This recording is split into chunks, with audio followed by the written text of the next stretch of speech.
This is a message to all my supporters of this podcast. I'm introducing a new supporters program. You can contribute a small amount as a one-off payment to show your love for this podcast. Thank you in advance for all your contributions.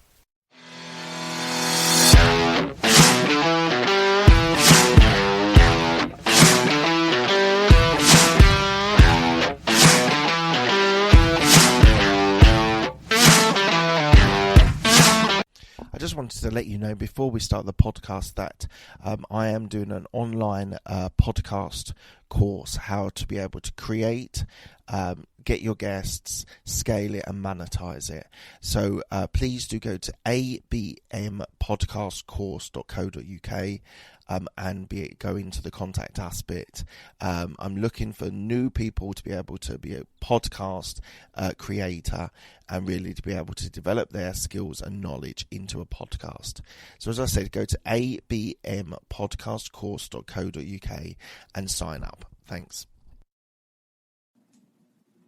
Hi, this is Mark Hayward. This is the Absolute Business Mindset podcast, created and hosted by Mark Hayward. This podcast will interview entrepreneurs, business owners, and people in careers. We will delve into their journey to success, key life milestones, and go deep into their area of expertise. This podcast will inspire and educate with great guests. Get ready to learn from other successes and failures. Today we have Dr. Emee Vida Estacio. Hello, Emee. How are you? I'm great. Thanks for having me, Mark. It's so great to be here. Absolute pleasure. Thank you so much for joining. So you just said just before we came online that you're moving to Greece in the next couple of weeks. How exciting! And you said the reason why you were moving because of the weather in the UK. Absolutely. I mean, I just couldn't stand another winter in the UK. I mean, I do love the people here. I've made a lot of friends here. I learned so much by being here. But, you know, I grew up in the Philippines. I grew up in the sun. And so is my husband, who actually came from Greece. So coming here to the UK, it's been rough. You know, it's always been rough during winter. We're just not used to being cold and miserable. And, you know, you have such long dark days. So yeah, I just can't wait to be in the sun again. Oh, that's fantastic. Well, good luck with that. So we're going to go back to your origin story with your degree in psychology at the University of Philippines. So why did you choose psychology and why did you go to that university? Well, to be perfectly honest with you, that wasn't my first choice. Okay. When I graduated from high school, I actually got accepted in the School of Medicine. So I was supposed to be in med school, and it was an accelerated program. You know, it's straight into med school. But at that time, I was 15 years old. So my mom said, okay, you might be academically ready. You know, in terms of what you know in your studies, you can enter med school. But technically, I was still a child. You know, I wasn't emotionally or socially mature. So she suggested, why don't you take a pre-med course for 4 years? And then if you want, when you graduate, when you turn 19, then you can go to med school if you still decide to do that. So I followed her advice. I applied to study psychology as a pre-med course. And of course, you know, I would apply to go to the University of the Philippines because it's the best university in our country. Right. I got in and yeah, I absolutely loved the subject, and I ended up pursuing my master's and my PhD and ended up doing that as a professional. So it wasn't really my first choice, but the circumstances just led me there. Did you say you started university at 15 years old? Yes, I did. Wow, that's amazing.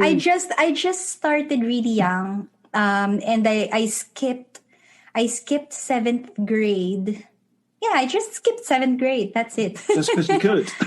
Just because I can. Yeah, and yeah, I did take an entrance test to go to school, and I passed it. So yeah, and it was the same with applying to med school or applying to the university. I just had to apply, take an entrance test. I passed it, and I got in.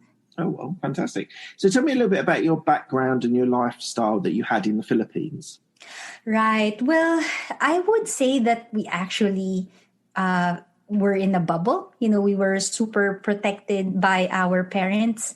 I grew up in a gated community. I feel that it wasn't as if we weren't aware of the social the social issues that we have in the Philippines.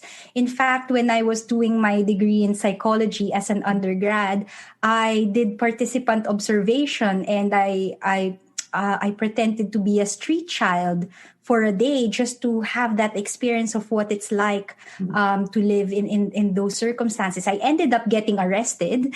That was my first time to get arrested by the police. But I was released because, it was for research. But, growing up in the Philippines, although we were in a bubble, we grew up in a gated community, fairly middle class. I was aware of the social circumstances that's happening in our country, the poverty and some of the inequalities that exist there. It's not to say that here in the UK that doesn't exist, but in the Philippines it's actually more pronounced because you can see it as you travel in the streets of Manila. Yeah, so I actually spent some time I flew to Boracay in about 2003, quite a long time ago. Feels like a long time ago anyway. And we spent overnight in Manila, and we landed in Manila and we were traveling, by the way, and we got a cab to a hotel. And actually the people at the hotel, and obviously this is like 17, 20 years ago, they said, do not go out at night, do not walk the streets at night. In the day, go and do shopping or whatever, go to the malls, go to the shopping centres and stuff. But don't travel out at night there was a group of us, there was 3 or 4 of us. So, but they said, don't do that.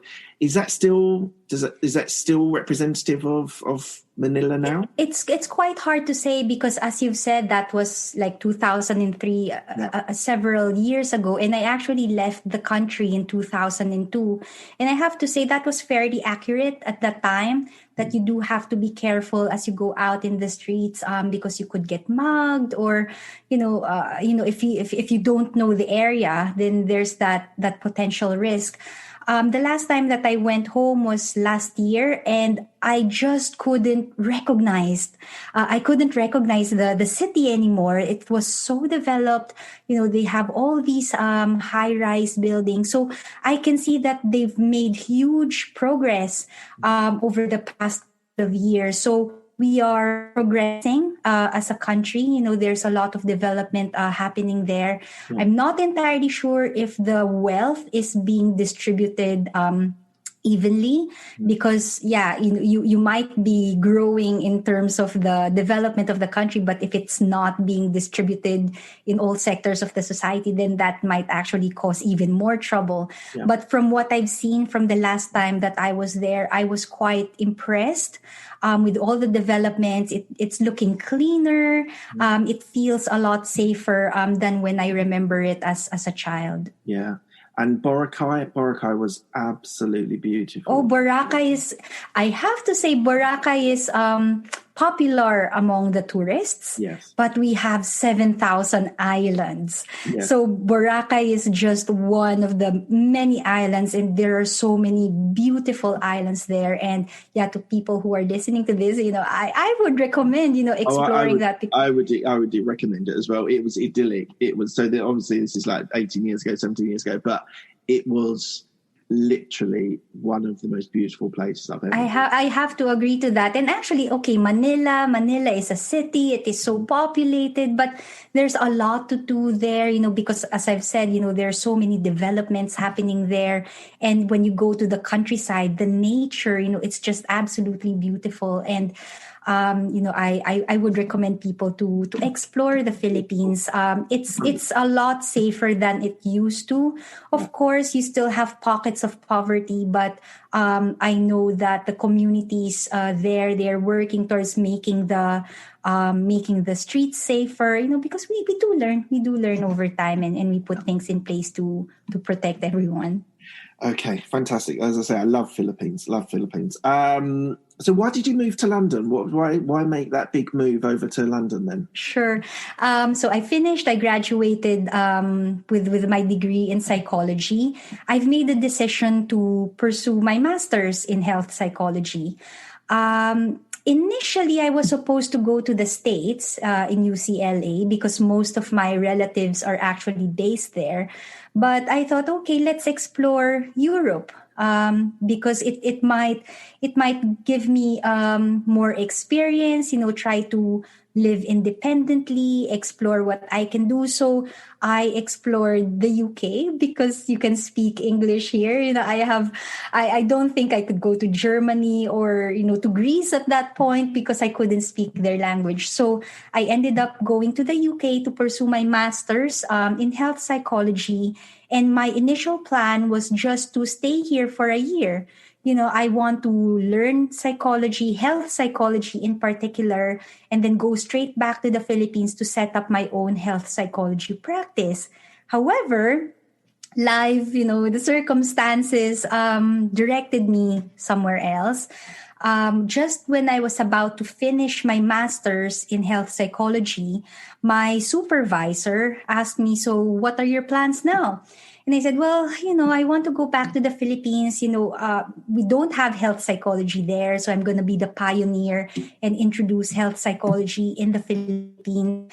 And he said, "Well, you should probably consider doing a master's. Sorry, not a master's, doing a PhD or at least a DPsych to, just to make sure that you understand the area." And I said, "Look, I cannot afford to spend another how many £1,000. I think at that time it was £11,000 per year for international students to pursue a PhD in psychology." I said I couldn't afford it. And he said, "Okay." He opened his book, like his, let's calculate how much you need to earn to live here in the UK. I said, "Okay, this is how much I have to pay for rent, for transport, for food, da da da da da." He calculated it and he said, "I think I can pay you that. I need an assistant. Yeah, I'll hire you as my assistant." And he said, "But mind you, this is only going to be for 6 months because it's coming out of his own pocket." No, he cannot afford to hire me forever. So I said, yeah, that's fine. Let's, thank you very much. I appreciate it. I became his research assistant. And I got a scholarship as well. Well, here in the UK, you call it studentship. Yeah. So I was offered a research assistant post. I was offered a studentship to pay for my tuition fee. And that 6-month agreement, we still work together. And this is like 17 years on. Right. So we ended up working together for life, which is absolutely amazing. That's a lovely story. And then you became a lecturer at City University of London and Keele University. Yes, that's correct. So I did my PhD and master's in health psychology at City University. Yeah. So while I was doing my PhD, I was also teaching there. And then when I graduated, when I finished my PhD, I also ended up having a job at UEL, the University of East London, as a health promotion fellow, basically facilitating health promotion and community engagement projects across London. Because that's one of my specializations. In my PhD, I worked with indigenous communities in the Philippines, working on a health literacy and health empowerment project. So basically encouraging people to learn how to read, write, and count, adults, and that empowers them to take more control over their lives. So my PhD was based on that. And so when I pursued my lectureship, my research fellowship, and so on, I was directed towards the community engagement, health promotion, community development kind of work at UEL, and also when I was teaching at Keele University, that's my area of specialization, particularly community engagement, helping marginalized communities to promote health, well-being, and empowerment. And what's the sort of what is the difference between sort of how the UK pursues health and across the UK versus Philippines? What's the comparison like now between the two countries? I have to say it's quite hard for me to be able to differentiate, because my experience in the Philippines was, I was a child essentially. All of my young adult and adult life was here in the UK, so it's quite hard for me to differentiate. But I have to say, when I was doing my PhD and facilitating health promotion projects in the Philippines, the issues that we face there in terms of health and well-being are more, shall I say, more basic, more primary needs. So with the indigenous community, it was just how they will afford to buy food. It was a hand-to-mouth kind of existence. Interestingly, when I started working with communities here in the UK, what surprised me was that there were vast levels of poverty here in the UK as well. People do experience food poverty and fuel poverty. Something that I wouldn't expect in a country such as the UK. So for us in the Philippines, because you would consider it as a developing country, we have this reputation that it is still relatively poor. I have to say that in the UK, I can also see some issues that might be hidden. It's not entirely obvious, but yeah, I've seen deprivation and people being unwell because they live in unsafe environmental and unsafe homes, for example. That they don't have enough money to fuel, to warm their homes. So it might be different in such a way that in the Philippines it's quite blatant, like you see it obviously, but here in the UK it's almost like it's hidden. People don't really want to talk about it, but it exists. I think that's what I've noticed between these two countries. Okay, I'm going to ask you a question outside of your career. So, who's the person that's inspired you, whether it's within psychology or in life? Who do you say inspired? We'll be back after a quick break.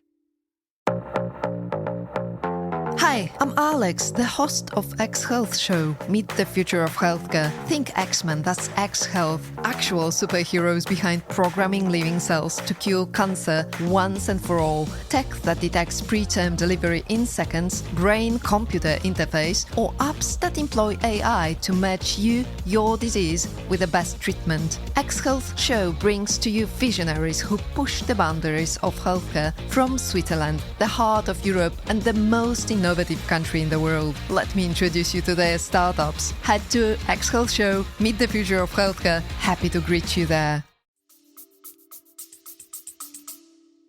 How do you mean by inspire? Because there are so many people who have inspired me in my life, inspired in life, in career, or however you want to describe it. Just tell me a couple of people that have inspired you in your Sure. life. Well, I have to say my mom, first of all, because she's quite ballsy.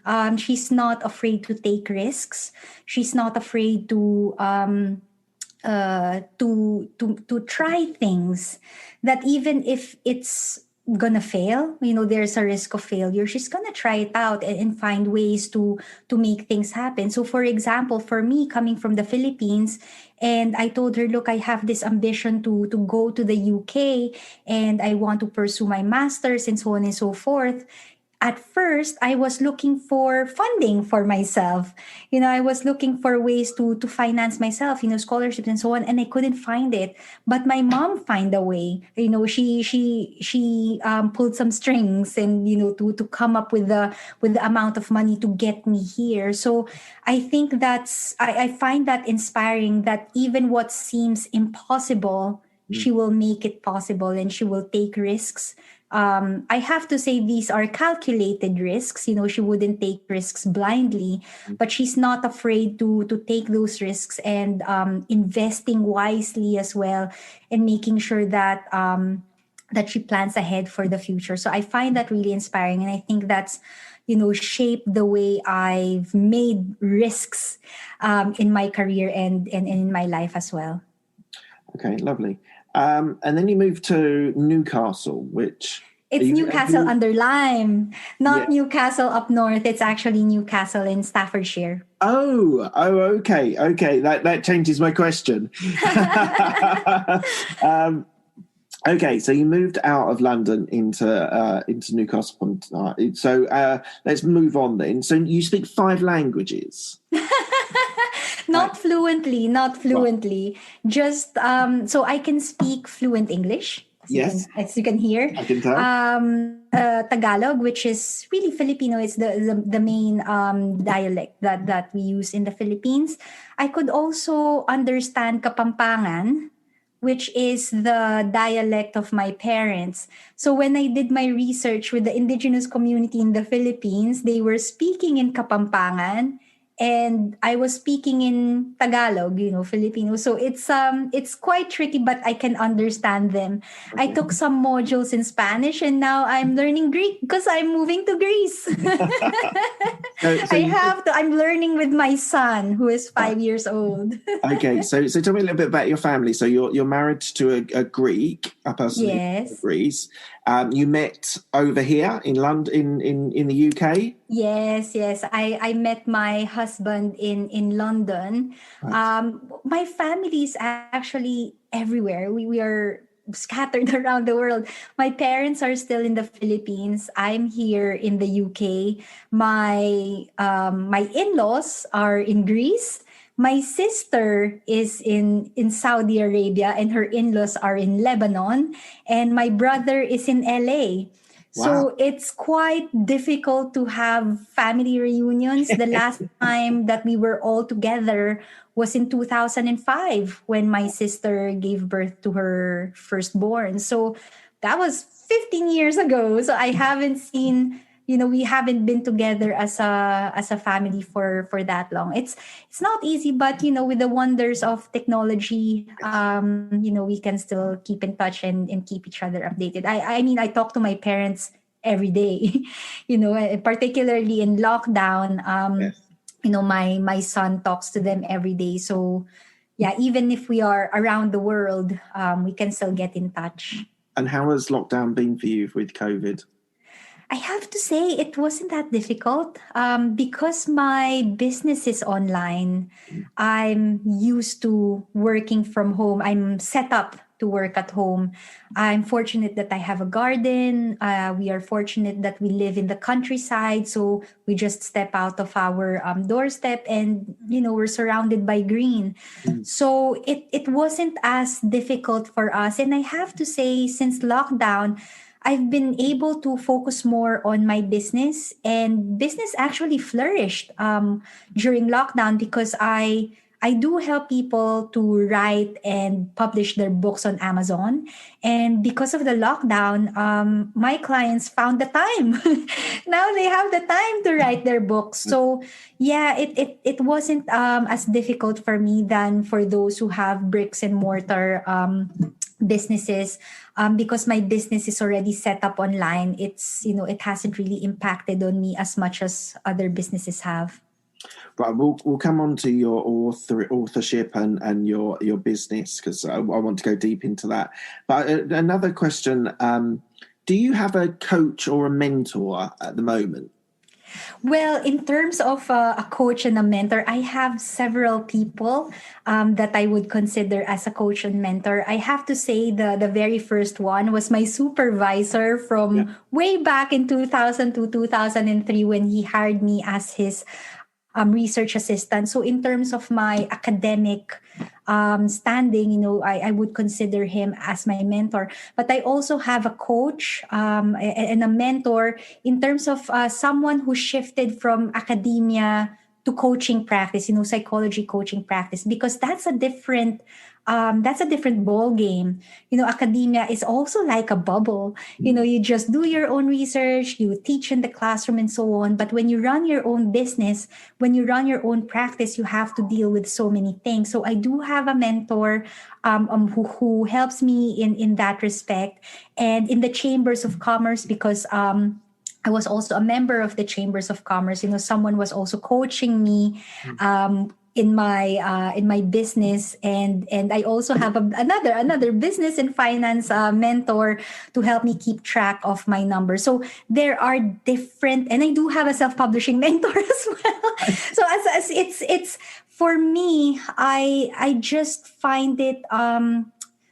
I just acknowledge that I don't know everything. And if I surround myself with people who know more and who have my interests, that these are people who are genuinely interested in me succeeding, that they care. I surround myself with people who are like this, who have the experience, and people who actually do care to keep an eye out for me. And I do the same with my students and my mentees, so I can also put forward. So yeah, with your question, asking me about my coaches or mentors, I have several, but that would depend on which aspect of my business or my personal life they are mentoring me for.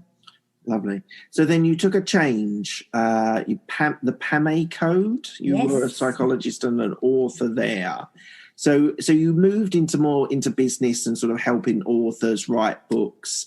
Hope you're not offended by this, but did you feel you had imposter syndrome when you were transferring from a psychologist to an author? I have to say, in terms of the imposter, that's actually the title of my second book. Oh, okay. That's my specialist area, imposter syndrome. And one of the reasons that I wrote that book, Imposter Syndrome Remedy, is because I experienced it myself. I do have a public lecture on that. So if people type on YouTube, Imposter Syndrome Remedy, Dr. Emee Estacio, they'll find it there. But essentially for me, I was in academia for over 20 years, and I've decided to step out of academia because I felt that it was it was rather constraining. That sure, I was talking to students that I'm helping to shape the future of the field. I'm doing world-class research and so on. But I still felt as if it wasn't enough. The stage wasn't enough, that I was just talking to fellow psychologists. And I thought we have so much to offer as psychologists. And if I could share my insights, my expertise in psychology, by writing books for the masses, then I would be able to share what I know more widely.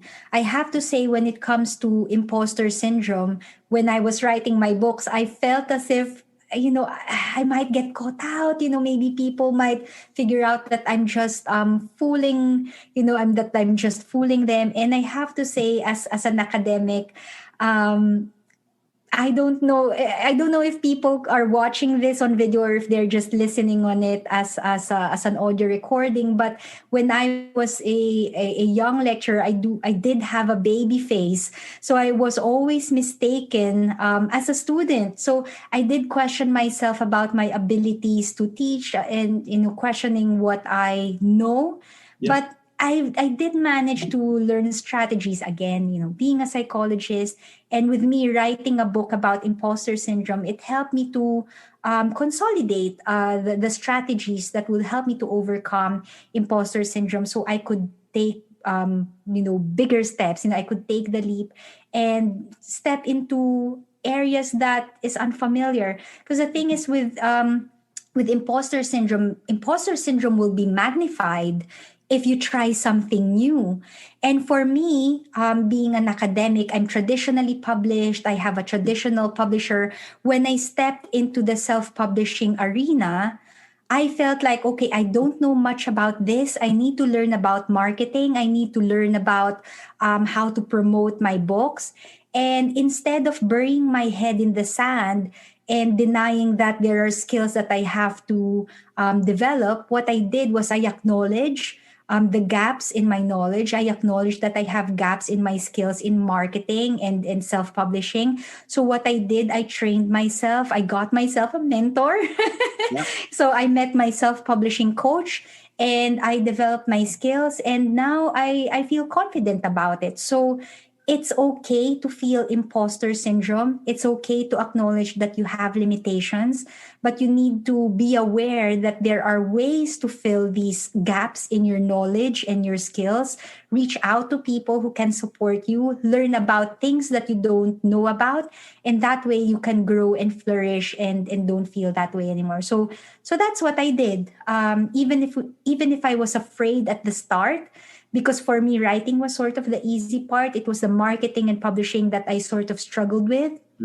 I didn't deny that. I learned, I trained myself, I gained experience, and now, number one best-selling books later, and several dozen number one best-selling books as well with my students. I'm confident that the process that I'm following works, and that I'm able to help so many others to achieve their ambition of writing a book, publishing it, and launching it to number one bestseller on Amazon, because I've done it, and I've helped so many others to do the same. So tell me, how do you help business people write their first book?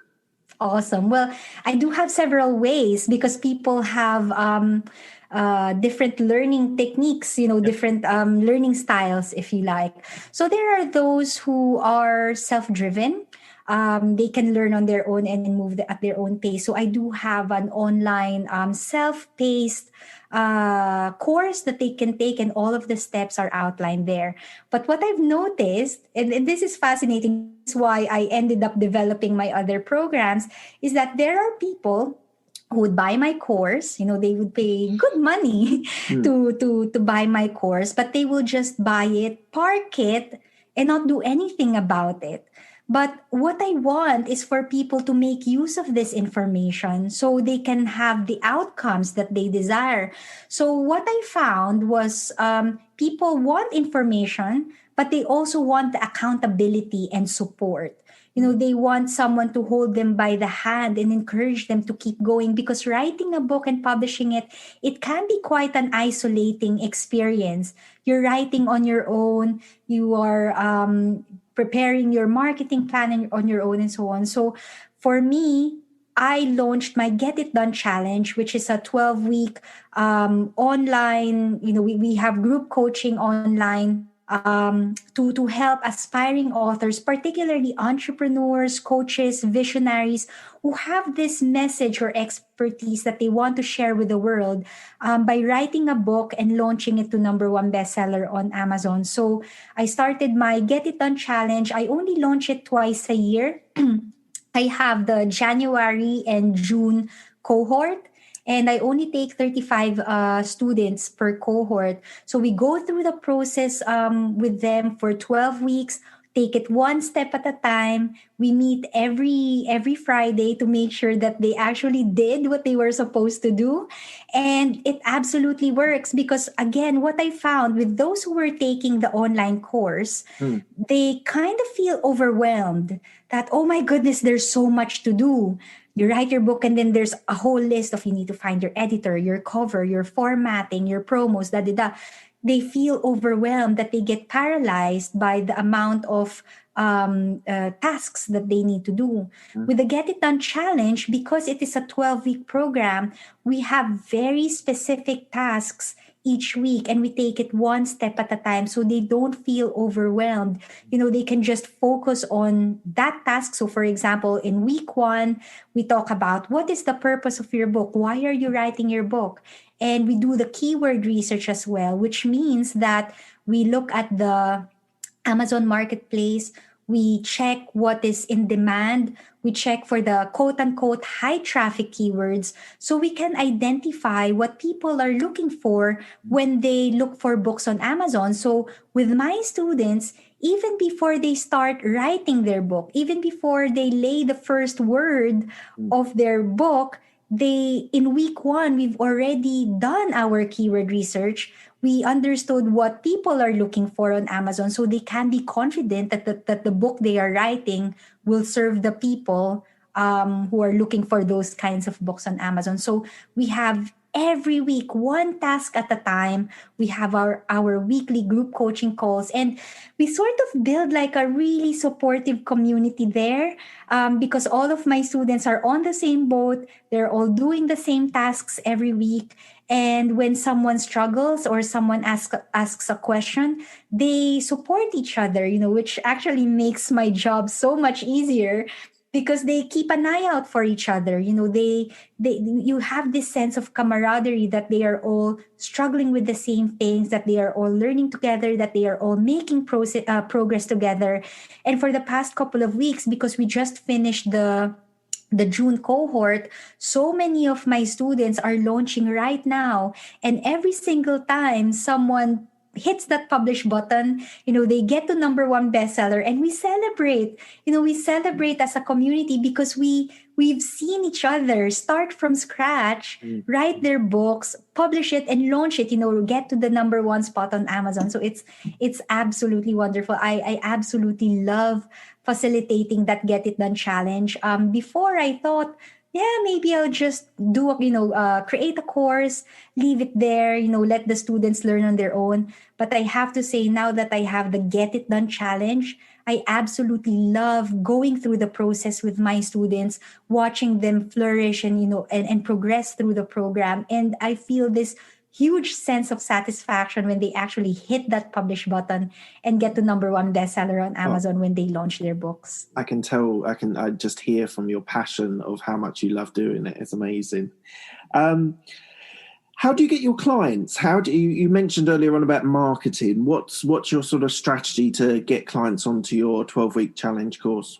Right. Well, I have to say with my psychology practice on the one hand, because I'm still a chartered psychologist, because I have books, people read my books and they find me. They just find me through my books. They get in touch because they've read my book. So my psychology practice, it's I don't have to do any promotions because my books are actually promoting me in that respect. For the Get It Done challenge, most of my students actually are referrals from previous students. Okay. And the first couple of students who signed up to my course, basically they were friends on Facebook that I connected through Facebook communities. So it took a bit of time to build those initial relationships. I actually launched the beta course first. Even before I developed the course, I already enlisted the support of this initial loyal group of people to help me develop the program. And from there, it just snowballed, because I am showing that I'm having results for my students. Every single one of my students get to number one bestseller. It just snowballs from there. Referrals and my Facebook community, the Self-Publishing Made Simple Facebook community. I go there live every Tuesday at 11 in the morning UK time. And that's sort of where I establish my credibility and I show that I know what I'm talking about. That's where I showcase the results of my students. It's a growing community. We have over 1,000 people there now. And that's where I usually get my Get It Done challenge students, because at some point they might not be ready, but eventually they will see that the results are coming in. Every time someone launches with me, they always launch to number one bestseller. So it increases the desire, it increases the demand into the program, to the point that I had to close the June 2020 cohort because we were full. Before the deadline, we were full. So I had to close the program. So in terms of marketing, it's fairly easy for me, I have to say, because of the referrals and in the community that I built in the free Facebook Self-Publishing Made Simple community. Okay, fantastic. All right, we're going to take a step out of the conversation, and I'm going to ask you: do you have a morning routine? Is there anything that you do every morning that gets you ready for the day? Sure. Well, in the morning, first I drink my glass of water, just to start up my body. And then I do a little bit of tapping. I don't know if you know EFT. No. Like I don't remember what EFT stands for, but it's tapping certain points in the body Okay. and giving some positive affirmations to start my day right. So it lets the energy flow and do a little bit of tapping. Okay. Ideally, I would love to exercise first thing in the morning, but here in the UK, it's just Hard. not happening here. But January morning at 6 o'clock in the morning is hard to go out for a run, isn't it? So drink my water, do a little bit of tapping, and then I do some learning within the first hour of the day, just to, because it's my mind is still open to possibilities. So it's really important for me to have a bit of learning at the start of the day. As soon as my son wakes up, I give him a hug, I carry him around, and we sing the good morning song. So and that's part of my morning routine. I don't eat immediately. I usually eat after 10 in the morning, just because I'm not hungry until 10. So I just drink water in the morning, do my tapping, do a little bit of learning, wait for my son to wake up, and when he wakes up, we do our good morning song. Lovely. And you said about affirmations. Do you have affirmations that you repeat to yourself every day? Well, I have to say that the affirmations that I say every day is I feel that I'm truly grateful that I am blessed. I'm truly grateful that I'm still alive, and I'm grateful that I get to live another day that is blessed. So it's, I just acknowledge the fact that I woke up in the morning and that I'm given another day to live on this earth. So it's more like a gratitude, Yeah. more than the affirmation, really. Oh, that's lovely. That's really nice. So are you still lecturing in psychology at the moment? No, I actually left 2 years ago. Okay. I was given the opportunity to leave. It was shortly after I gave birth to my son, and I think that's one of the turning points in my career. When my son was born, I had to reprioritize my life. And it felt as if, as I've mentioned earlier, being in academia, it felt a little bit constrained. It felt as if the stage is not big enough. And I wanted to make a bigger impact and be a good role model to my son. So I left academia. It's a huge risk for me, because as far as I'm concerned, academia is the only thing I know, really. I've been in that bubble since since I started. So that was a huge risk. But as I've also mentioned earlier, taking inspiration from my mom, it's really important for us to step away from our comfort zone. And if it's something new, if we are afraid that we might have some missing skills or knowledge or expertise, that's a really good enough reason to up level, to improve your skills. Because in my case, I did my undergrad, my master's, my PhD. What more can I learn? I reached the highest degree possible in psychology. So what else can I do? And the what else is step out, learn about things that are going on outside my field. And since I started becoming an entrepreneur, since I became an entrepreneur and run my own business, I learned so much, in terms of marketing, in terms of organizing my finances, even in terms of my timetable, because as an academic, your timetable is prepared by the administrators, your class schedule and so on. But as an entrepreneur, I have to set my own schedule, I have more freedom over my time. But it also means that I need to have the discipline to create a schedule and to actually implement it. So stepping out of academia, I've learned so much about business.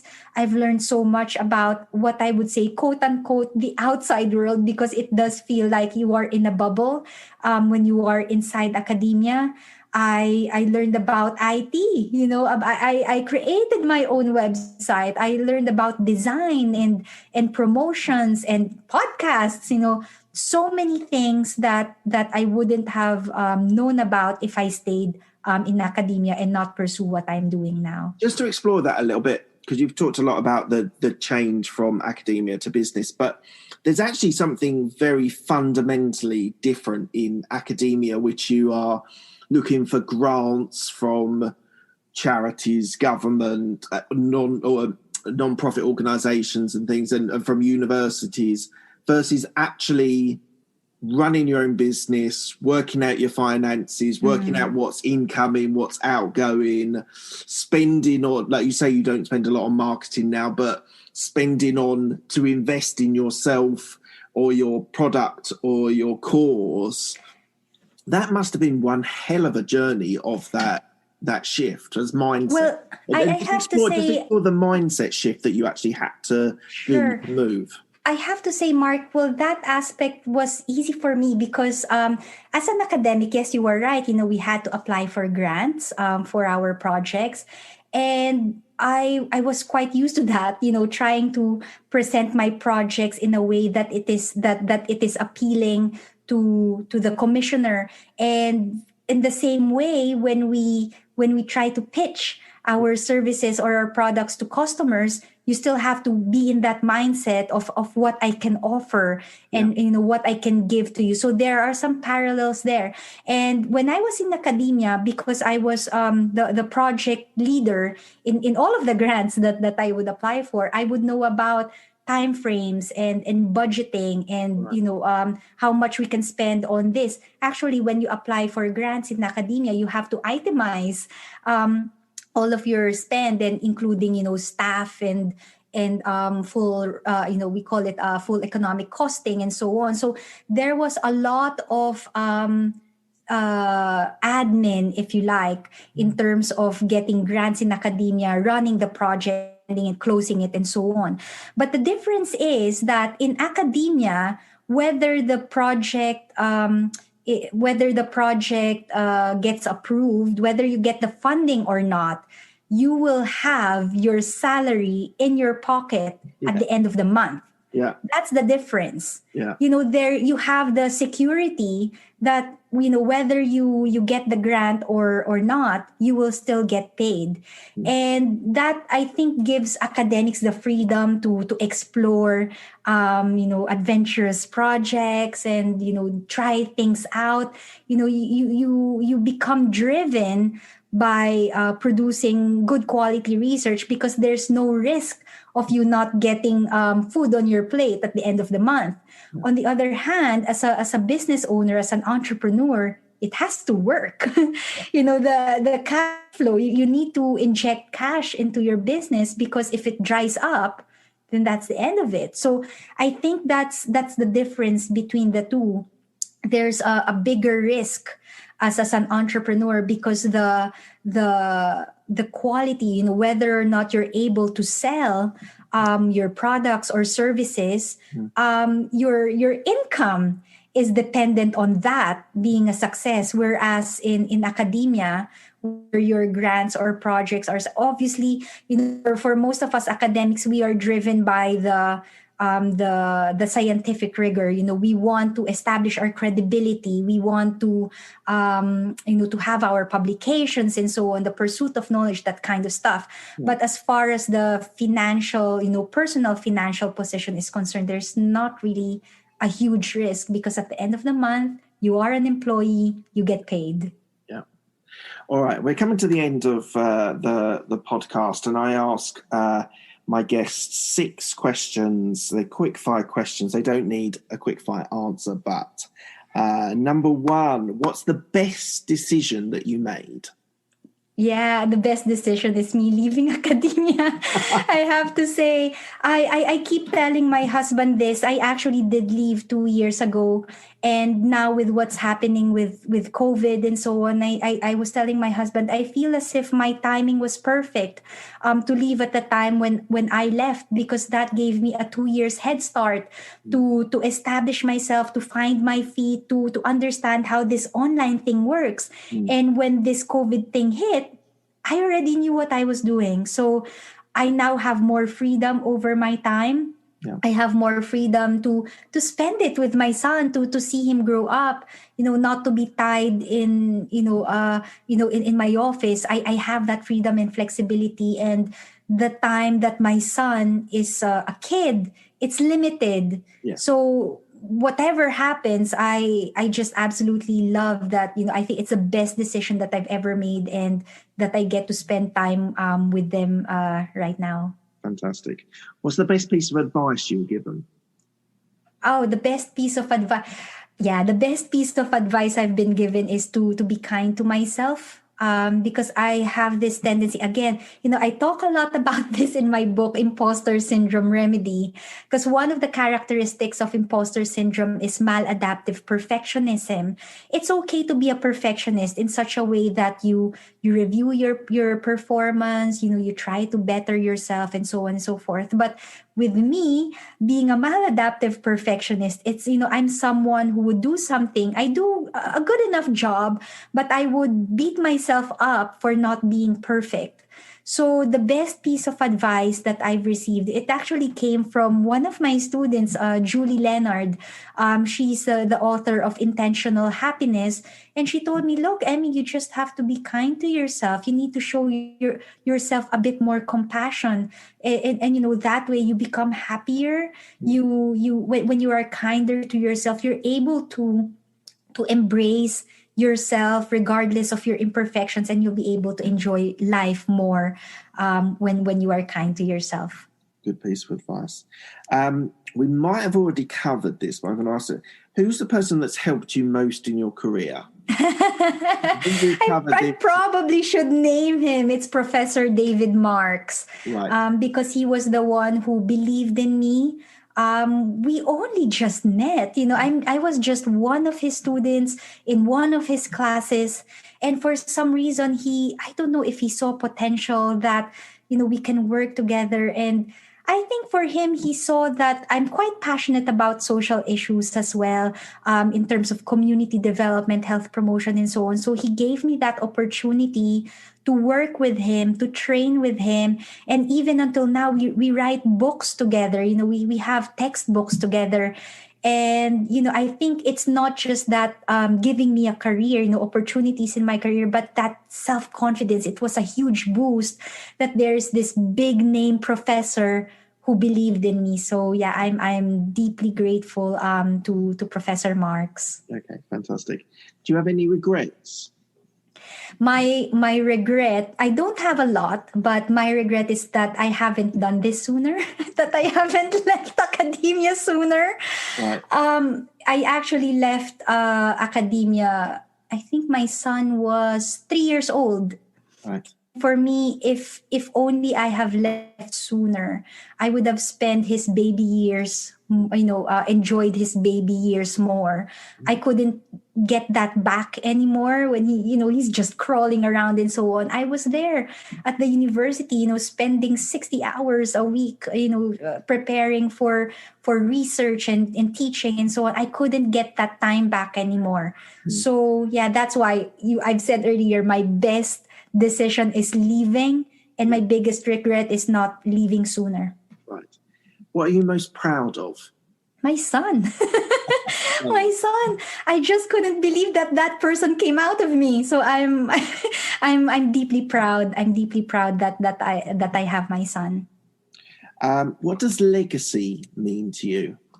Legacy for me is it's even after I've passed on, that even after my physical body is no longer here, that I'm still able to live through other people, whether it is through the message that I've spoken while I'm still alive, or the outcomes that I've left behind because I existed on this earth. That's a legacy for me. Fantastic.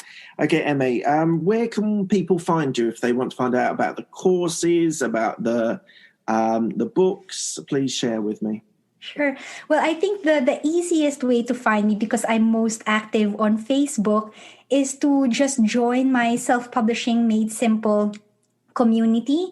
It's a free community on Facebook where aspiring authors, entrepreneurs, and visionaries come together, and I guide them to write, publish, and launch their books to #1 bestseller on Amazon. So I think that's the easiest way to find me. It's on Facebook.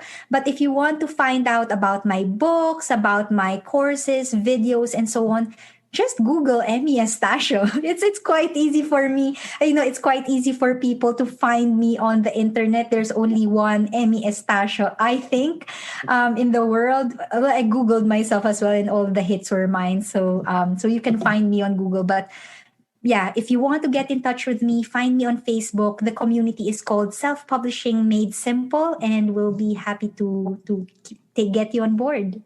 That's fantastic. Thank you so much for your time. I really appreciate it. Thanks for having me. I enjoyed it. Thanks. Good. Bye.